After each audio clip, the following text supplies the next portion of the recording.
tepi.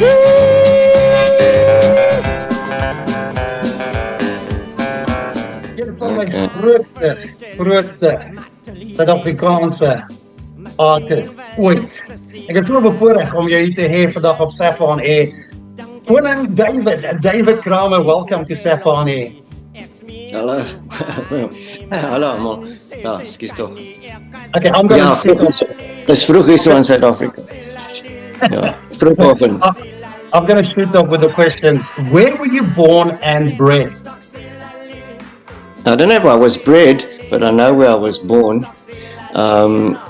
I was born in Worcester in 1951, Woolland Town. Yeah.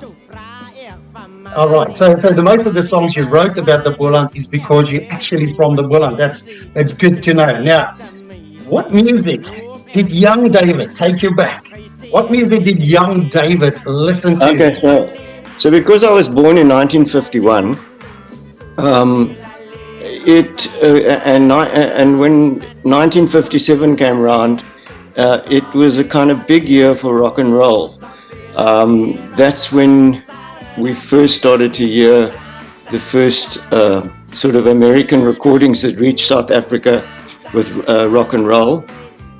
So one of the first artists that I listened to was Buddy Holly as a 6-7-year-old. And my brother was a bit older than me, so he had a record player, and he went down to the local record store, and he bought what was called EPs in those days, extended players. You could get you got 4 tracks on a small vinyl record, and he bought Fats Domino. And he also bought Little Richard. And I think Little Richard singing I Got the Hippie-Jeebies is probably the biggest, had the biggest impact on me in terms of that sound. So those early rock and rollers were what I started listening to at a very young age. Then when I was a teenager, it moved over to the UK, and with people like the Rolling Stones and the Beatles and all the other Mersey groups, and I started listening to those people, and became aware, I suppose, more of songwriting through the Beatles and Rolling Stones records that I was listening to. All right, next question. Met watter internasionale kunstenaar, dead or alive, as jy terugkyk, sou jy graag mee wou record it? Now, I know it's difficult because most of your music you sang is in Afrikaans. I know the Paul Simon story, which is classic, but which international artist do you think you would have loved to work with? I have no interest in that. Never thought about that. It's not an aspiration of mine to record with an international artist or any other artist. I think people don't understand me in that way. I'm an artist, and I pursue my artistic interests, and my artistic interests are not what I suppose entertainers are normally running after, and that's kind of fame and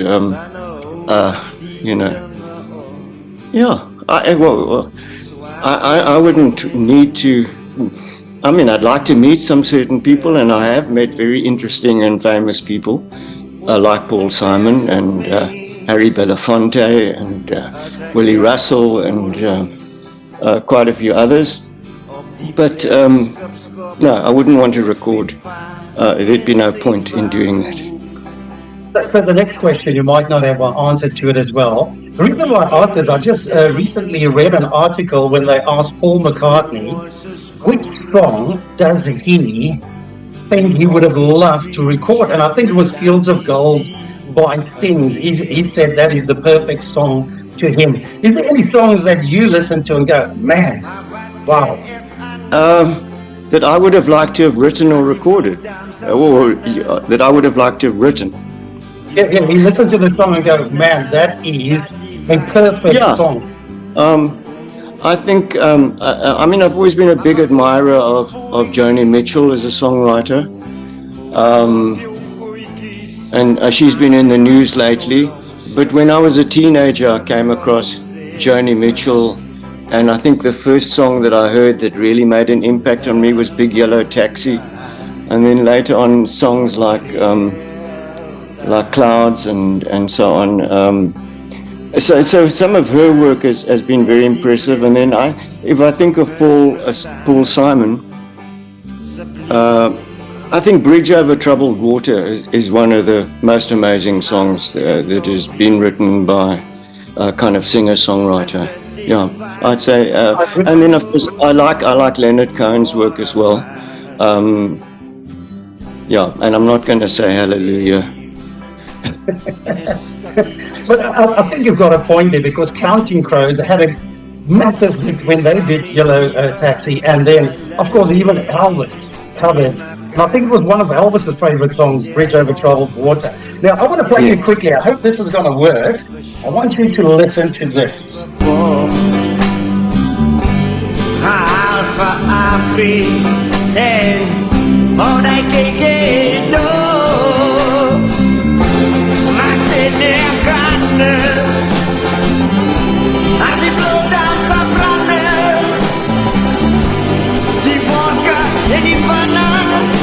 Jou lyrics, dat is 'n song wat jy sing. Dit dink hulle is op die hemeltrein, maar die duiwel stootjie vuur.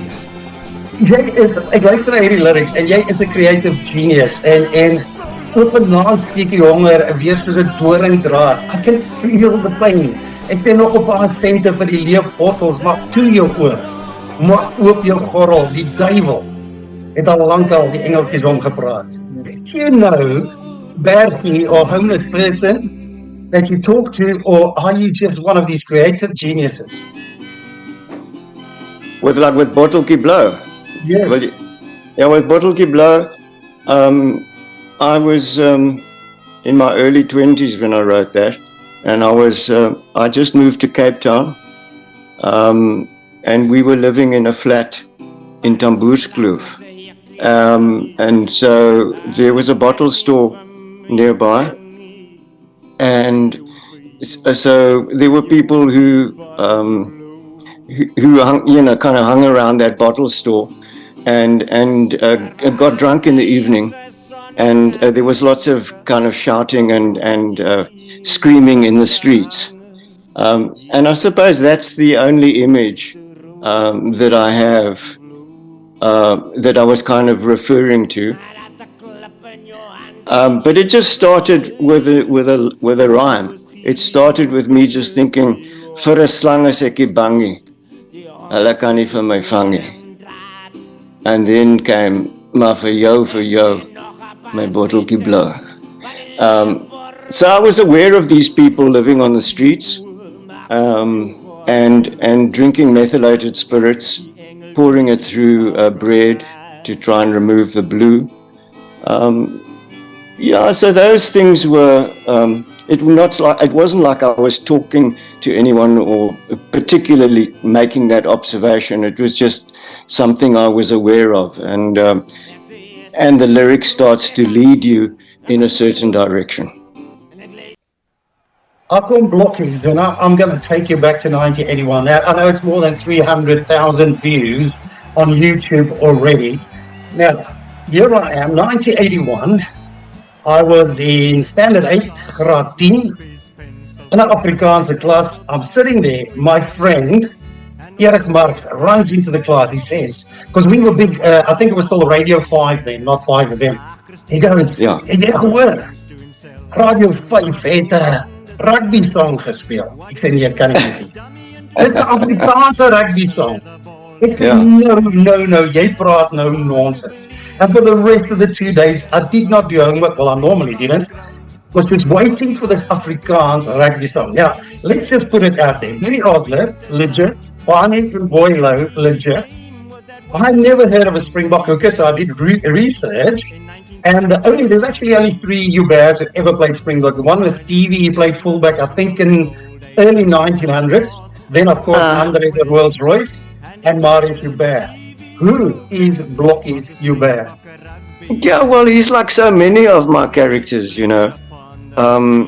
What I do is I get an idea about something, um, and then I want to find out more about the background and the environment that this person would have lived in. And it struck me at the time that I had this image of an old man sitting in a hotel, a bar in a hotel next to a railway line, like the Cumberland Hotel in Worcester, and he's one of these guys that wants to tell you about, you know, how there was a time when he was a hero, but nobody remembers him now. That was my starting image. And then he became, and I sort of thought about rugby, and then I started to research, and then that tour of 1931 to the United Kingdom with Benny Osler and those other people I mentioned, he became the fictitious hooker in that team.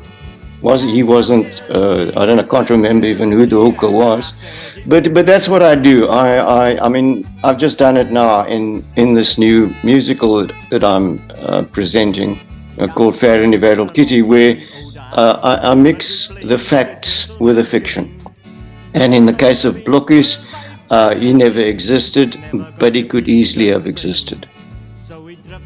Awesome. You've mentioned now Faraday Battle Kitty. Now, I know in the 80s you moved to musical theatre, which seems like the genre or your real passion. Now, how did that happen, or when did you think, man, I can do more when it comes to music?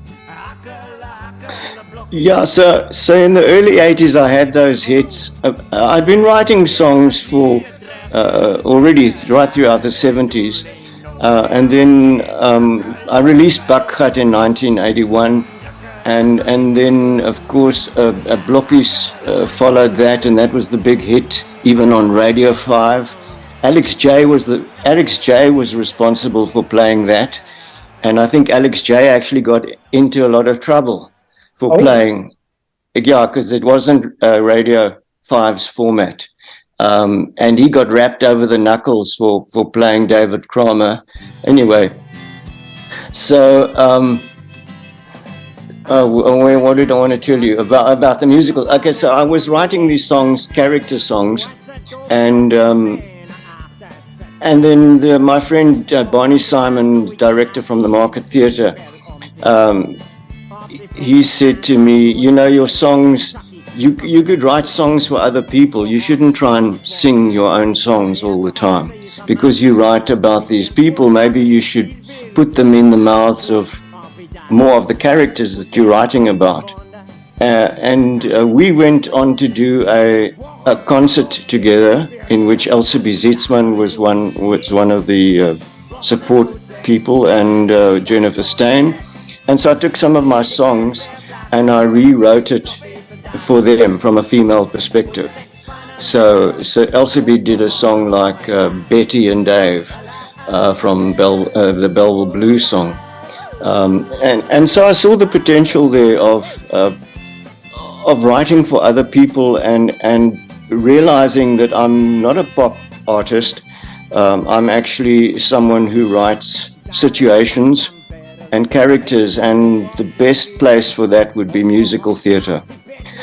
So in the early 80s, while all the David Kramer kind of stuff was happening on radio with Royal Hotel and Stoksila Leon and all of those big hits, and I decided that I wanted to find out more about musical theatre, and so I went overseas to London, and I started going to musical theatre and trying to understand how one, as a writer like myself, could tackle these kind of projects. And and that's where my interest started. And the first one I tried to write actually was, it was going to be like about Blokkies Hubert and the Royal Hotel, and that was going to be, and I tried to write that, but I wasn't skilled enough at that point to do it, So another few years went by, and then I had this idea of writing a musical set in District 6. And at the same time, I bumped into an old friend of mine, Tally Peterson, and we just happened to start talking about District 6, and I knew that he had done a show around District 6, and I said, I'm thinking of writing a musical about District 6, and he said, oh, yeah, well, I want to write a musical as well. And we got together and discovered that we had we were quite a good combination in that I was someone who worked with words and stories, and he was very good with music and harmony and arrangements. And so the combination of our strengths led us to write District 6, the musical, and many subsequent hits after that. Yeah. No, this is a question that's not relevant because you're not going to migrate. Maar as jy ooit moet immigreer, watter land dink jy sal jy gegaan het? En meer belangrik, wat dink jy sal jy die meeste van Suid-Afrika mis? Okay, so ek het geëmigreer in 1977. So ek was al deur daai proses. Ja, net na die the 76 riots in 1977 besluit ek en my vrou ons met Amerika toe gaan, ons moet daar vir ons 'n nuwe lewe en loopbaan gaan soek. In daai jare was ek nog betrokke by die tekstielbedryf. Ek het 'n graad in tekstiel ontwerp, en ek het in 'n tekstielfabriek hierso in Worcester waar ek gebly het ek daar gewerk. Maar toe gaan ons oorsee, Amerika toe, en ek het 'n werk gekry in North Carolina. Maar toe ek daar aankom, toe besef ek nie, ek het 'n fout gemaak. En hierdie plek sal my nie pas nie. Het is amper meer racisties as wat dit was in Suid-Afrika. So ons het nie die probleem ontsnap nie. En toe koop ons vir ons 'n Volkswagen Kombi, en ons ry van New York dwars deur Amerika tot in California tot by San Francisco. So ons het so 'n maand gevat om daai reis te onderneem. En dit was baie lekker, baie mooi land.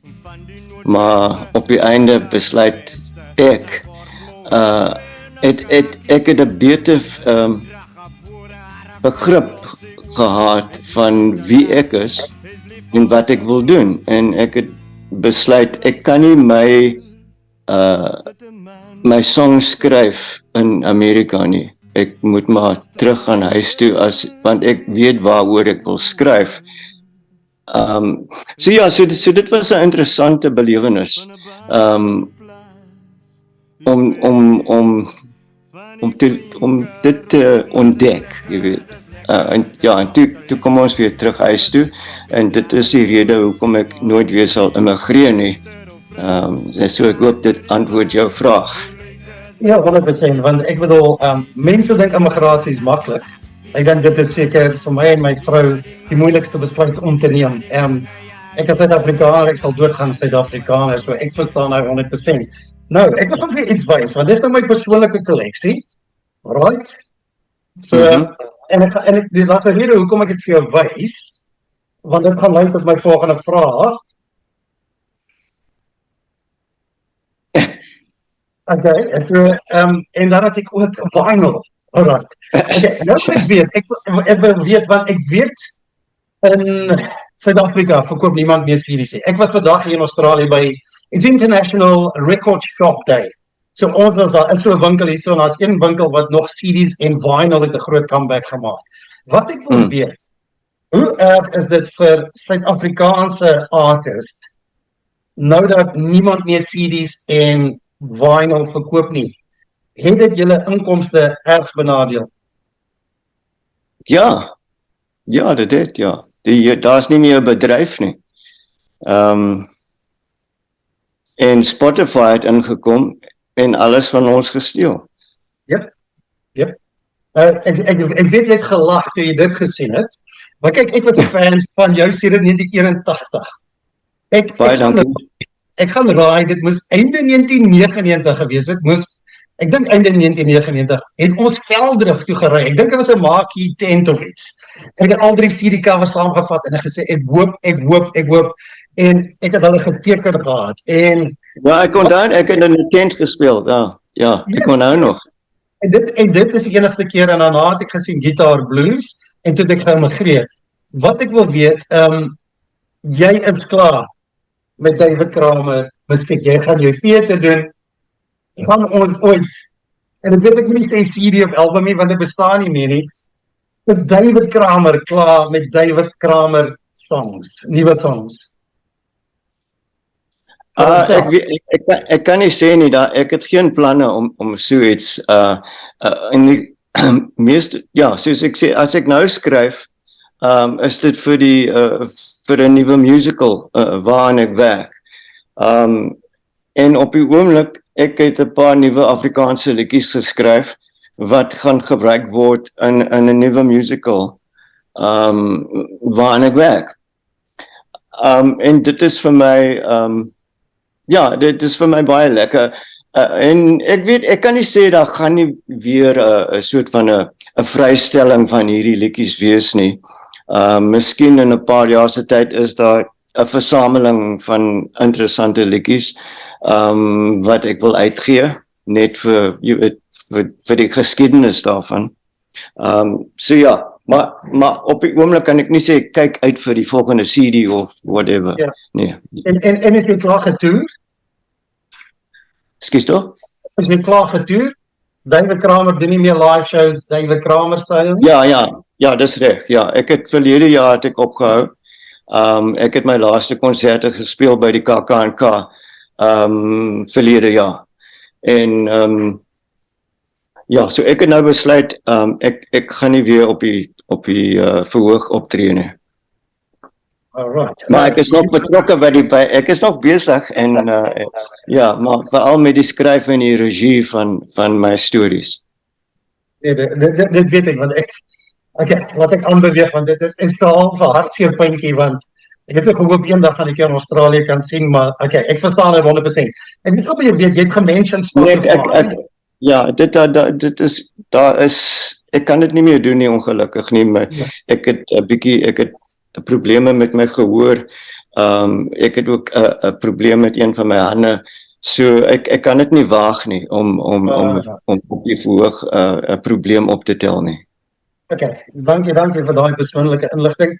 Jy het genoem Spotify, nou, waarom is Spotify, as iemand nou na dit kyk en hy sê, damn it, ek sê daai David Kramer songs, waar gaan iemand so iets kry? Is daar 'n online website wat hierdie CD's en goed nog ergens gekoop kan word? Kyk, ek het al my CD's deur CD Baby uitgegee, en dit gaan nou al jare aan. Ek dink so 15 jaar terug of meer het ek met CD Baby begin, en dit is in die jare toe hulle nog CD's verkoop het en jy kon dit download op die internet. Downloads was 'n ding en ons het nog geld gemaak uit downloads en so, jy weet, dit was 'n besigheid. Tot Spotify nou die hele ding opgemors het. Ja. En so dit gaan nog deur CD Baby en hulle versprei dit na mense soos iTunes en Amazon Music en dit gaan na Spotify toe en 'n hele klompie ander platforms, jy weet, wat hulle gebruik en Ja, so daar is plekke waar jy dit kan kry. Ek sal aanraai dat mense na my YouTube kanaal toe gaan. Ek het 'n YouTube channel, David Kramer, en daar is amper elke video wat ek kon kry het van die verlede waar ek in optree of sing is op daai kanaal. En ook baie van die musicals, die liedjies uit die musicals is daar. So daar's 'n wye verskeidenheid van video's wat jy daar kan gaan kyk en luister. Ja, maar ek dink as jy soek, sal jy die liedjies kry wat jy wil hê. Last question. So, ek sal nie baie geld uitkry nie, maar dit is maar hoe dit is nou. Ek het nog alskool. Ek bedoel, ek doen van my shows met CD's en dan doen ek 'n live dan hakkie goed. Alright, dan sê my broer vir my, hoekom speel jy nie die goed van dit af van MP3's? Ek hou nog van, ek het vandag, en ek weet ek drif nou, vinnig by die record shop 'n kaset gekoop, want ek het by 'n plekkie so 'n klein radiokaset met dingetjie gekoop, radio, en ek het ooit gesê, ek hou daarvan om iets te koop, want ek wil lees en ek wil dit, so ek is nog oudskool, yes. Ja, nee, ons is, oudskool, ons is oudskool en dis baie lekker, en hoe ons nou groot geword het met, jy weet, jy koop vir jou 'n langspeelplaat en 'n omslag en met baie, jy weet, daar is nou baie inligting en oor die kunstenaars en ja, dit was baie lekker en dit word deel van jou versameling. Last question. En mense deesdae het nie daai plesier nie. Nee, het nie, want waarvan ek 'n MP3 kan download wat vir my sê alles van die beste. Alright, last question. What must be written on David Kramer's tombstone? Well, there won't be a tombstone. That's the first thing. Yeah. I won't be buried in the ground. So there won't be a tombstone, but essentially, he's found his own way through the jungle. Oh, that's beautiful. According David, so ek weet dit is 9 die oggend na by jou. Dit is vir my 'n groot hoogtepunt in my loopbaan. Ek is eintlik 'n onderwyser. Ek gaan een op jou drink en sê dankie namens al die mense in die wêreld en in Suid-Afrika vir al die plesier met jou songs, met jou shows, al die plesier wat jy vir ons gebring het. Have a brilliant rest of your life. Bye, dankie, Kevin. Thank you.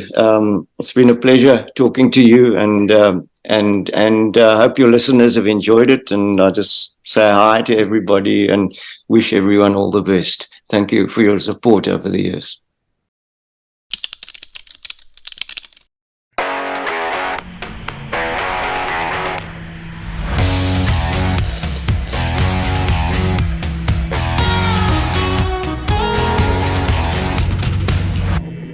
Van Sydney tot Stella, van Ottawa tot Oranjewil. Jy luister na Saffa on Air. Hier sit die manne in die Royal Hotel. Ek ken mos vir almal lekkers, almal se pel. Luister ou vriend.